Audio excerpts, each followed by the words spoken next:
Hello, good evening, শুভ সন্ধ্যা। তা আমার তরফ থেকে তোমাদের সকলকে জানাই সপ্তমীর অনেক অনেক শুভেচ্ছা। আর এখন সপ্তমীর সন্ধ্যা, এখন আমরা রেডি হয়ে গেছি, রেডি হয়ে যাব ঠাকুর দেখতে। আর এদিকে আমার বোন আর ভগ্নিপতিও এসেছে। তা আমি বোন আমরা 4-5 জন মিলে এখন ঠাকুর দেখতে যাবো। আর এখন যাব কেচুয়াডাঙ্গায়। তাই ভেবেছি যে আমাদের করিমপুরে যা যা ঠাকুর আছে সেগুলো সবই দেখবো। তা আমরা কেচুয়াডাঙ্গায় চলেও এসেছে। আর এসে দেখছি এত ভিড়, তা কি বলবো, লাইনে তো দাঁড়ানো সম্ভব না, কারণ সব ঠাকুর দেখতে হবে। তাই ভিআইপি টিকিট কেটেই এখন ভেতরের দিকে যাচ্ছি। আর ভেতরের দিকে গিয়ে দেখব কি হচ্ছে না হচ্ছে। আর একটু শব্দও হচ্ছে, মনে হচ্ছে যে এখন সন্ধ্যা আরতি হচ্ছে, সেটাও দেখব। তা চলো এখন ভেতরে যাওয়া যাক, ভেতরে গিয়ে সব কিছু দেখি।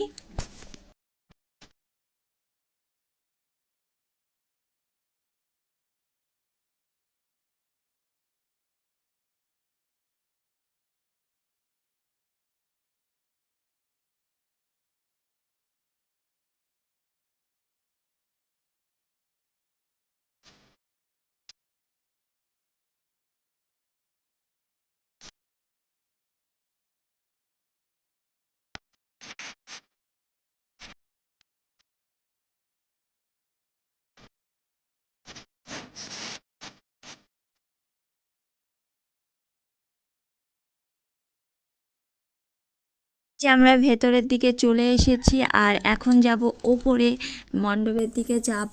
আর গিয়েই প্রথমে দেখে নেব ও মণ্ডপ থেকে নিচের দিকটা কতটা সুন্দর লাগছে। তা তোমরা দেখো নিচের দৃশ্যটা দেখতে কত সুন্দর লাগছে। এদিকে সব ঠাকুরগুলো ঘুরছে, আর এদিকে লোকে গিজগিজ করছে। আর বাইরের দিকে তো মেলা বসেছে, নাগরদোল্লা অনেক কিছু বসেছে। আর মন্দিরটাও দেখতে খুবই সুন্দর লাগছে। তা আমার তো বেশ ভালোই লাগছে, বৃন্দাবন কি প্রেম মন্দির করেছে। তা এখন যাব ঠাকুর দর্শন করতে। তা চলো এখন ঠাকুর দর্শনটা করে নিই। আর এদিকে আবার আরতি, সন্ধ্যা আরতি হচ্ছে, ঠাকুর দর্শনটাও করে নেবো। আর সাথে একটু আরতিটাও শুনে নিই, কারণ বাড়িতে তো আজকে আরতি দেখাও হবে না, কারণ ঠাকুর দেখতে বেরিয়ে এসেছি। তা চলো।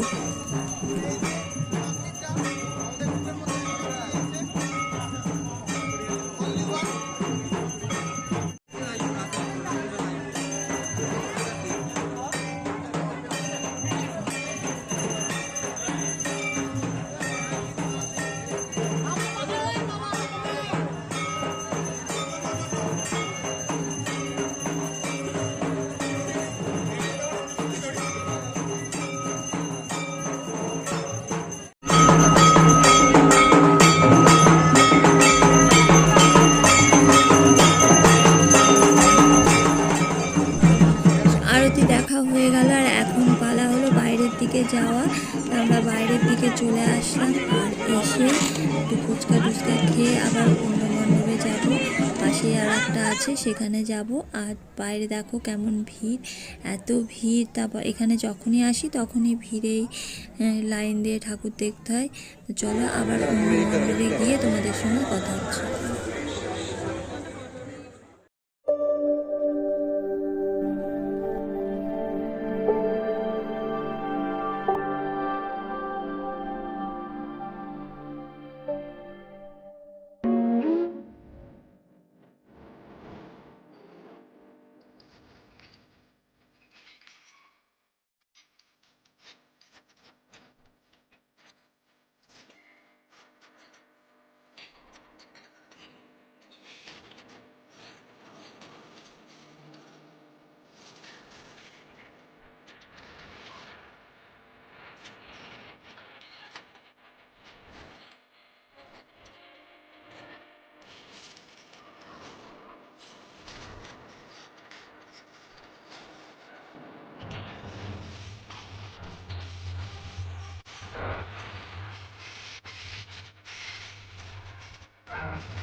তা এখন আমরা ঠাকুর দেখতে এসেছি। আর এসেই দেখছি এখানের প্যান্ডেলটা এত সুন্দর লাগছে, তা কি বলবো। শুধু বাঁশের প্যান্ডেল, আর ভেতরেও সাজানো আছে কুলু চালুন এইসব বাঁশের যাবতীয় জিনিসগুলো দিয়ে। আমার তো দেখতেই খুব সুন্দর লাগছে, তাই অনেকক্ষণ ঘুরে ঘুরে দেখলাম। আর এখন আমরা যাব হোগলবাড়িয়ার দিকে। এখন আমরা চলে এসেছি মানসকৃতালয় হোগলবাড়িয়ার মানসকৃতালয়তে চলে এসেছি। এসে অনেকটা রাত্রি হয়ে গেছে, তাই এখানে একটু ফাঁকা ফাঁকা হয়ে গেছে, কারণ অষ্টমীর দিন তো এখানে আসা খুবই কঠিন, এত লাইন পড়ে তা কি বলবো। তা চলে এসেছি আর এখন যাব প্রতিমা দর্শন করতে। আর বাবুরও এদিকে ঘুম ঘুম পেয়ে গেছে, তাই এই ঠাকুরটা দেখে আর একটা দেখে আমরা বাড়ির দিকে চলে যাব। তা চলো এখন প্রতিমা দর্শন করে আসি। তো এই যে প্রতিমাটা দেখতেই পাচ্ছ, এটাকে দেখার জন্য দূর দূর থেকে অনেক লোকজন আসে, আর এটা আমাদের এখানকার খুবই জাগ্রত একটা ঠাকুর। তা প্রতিমা দর্শন করা হলো, আর একটু চারিদিকে এদিক ওদিক ঘোরাফেরা করব, তারপরে আবার অন্য ঠাকুর দেখতে যাব।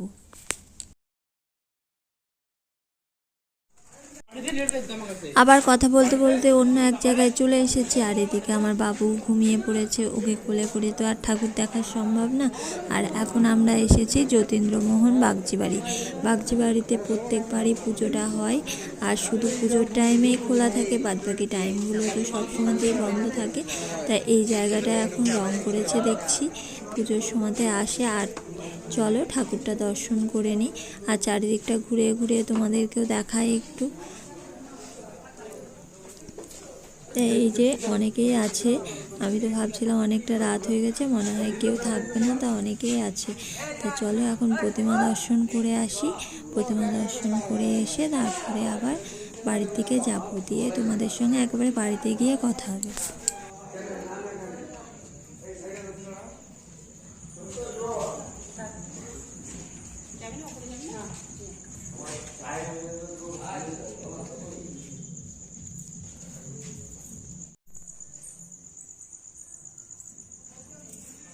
আমাদের এখানকার লোকাল সমস্ত ঠাকুর দেখে এখন বাড়িতে চলে আসলাম, আর এখন বাজে রাত্রি 11টা।